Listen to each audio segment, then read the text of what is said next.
Graça e paz, eu quero compartilhar com você Efésios capítulo 2, verso 11 e 12.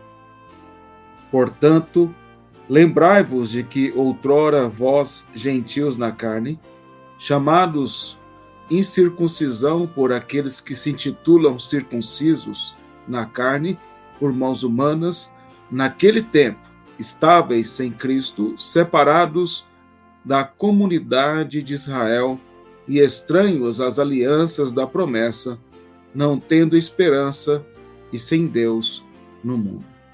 O apóstolo Paulo, nesta carta aos Efésios, ele fala, entre outros assuntos, da condição dos judeus e gentios em relação ao plano redentor de Deus. Ele mostra, assim como em Romanos, que nem judeus e nem gentios tem uma posição melhor do que a outra. Na verdade, tanto judeus como gentios estão debaixo do pecado, da ira de Deus. E ele mostra para esses irmãos desta igreja, que era composta por judeus e por gentios convertidos a Cristo, ele mostra que eles estavam mortos em delitos e pecados. No capítulo 2, verso 1. No verso 2 e no verso 3, ele fala, primeiramente no verso 2, ele fala sobre os gentios, porque os gentios andavam conforme o curso do mundo, conforme principados e potestades, e aí ele fala isso, por que é para os gentios? Porque os gentios é que adoravam os deuses pagãos, e os deuses pagãos são demônios.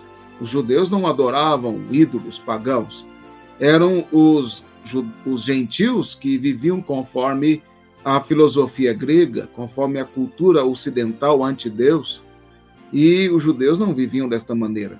No entanto, no verso 3, ele muda o pronome, ele diz, entre os quais também todos nós andamos outrora segundo as inclinações da nossa carne, fazendo a vontade da carne e dos pensamentos, por natureza éramos filhos da ira, como também os demais. Então agora Paulo se inclui, e inclui também os judeus, dizendo que tanto os judeus como os gentios eram escravos da sua própria natureza caída, e todos, judeus e gentios, estavam debaixo da ira de Deus.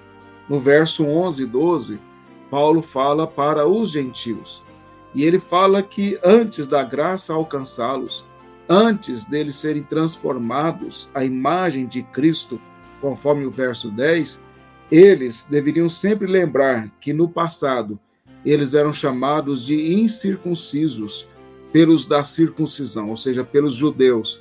Eles eram chamados de impuros pelos judeus. Eles eram considerados como aqueles que eram indignos de estar no meio dos judeus. Havia no templo uma ala para os judeus, mulheres, escravos, e havia ala para os gentios. Eram separados. Eles não haviam recebido, como os judeus, a aliança das promessas, eles não tinham esperança, eles estavam sem Cristo no mundo e sem Deus no mundo. Eles eram ateus. E é importante dizer, quando diz sem Deus, a palavra grega é ateus mesmo, mas não no ateu no sentido de hoje. Quando você pega ateu hoje, é um cético, alguém que não acredita em modo algum na existência de Deus. Mas o ateu aqui era aquele que adorava vários deuses e não acreditava na existência de um único Deus. Então, o Senhor está dizendo por meio de Paulo que eles estavam assim, eles eram pagãos, idólatras. Então, estes foram alcançados pela graça, e eles deveriam lembrar sempre disso. Da mesma maneira, nós, brasileiros, ou você que é de outra nação que está ouvindo, você é um gentil e foi alcançado pelo Evangelho, pela graça de Deus, você que vivia sem Deus no mundo, você que vivia sem esperança, você que estava debaixo da ira de Deus, como também eu estava, e como os demais. Mas Deus, por causa da sua graça, misericórdia e amor, nos alcançou para nos tornar a imagem do seu Filho e nos tornar parte da sua família, do seu povo. o que mais adiante nós poderemos meditar em outro momento. Que Deus assim nos abençoe. Amém.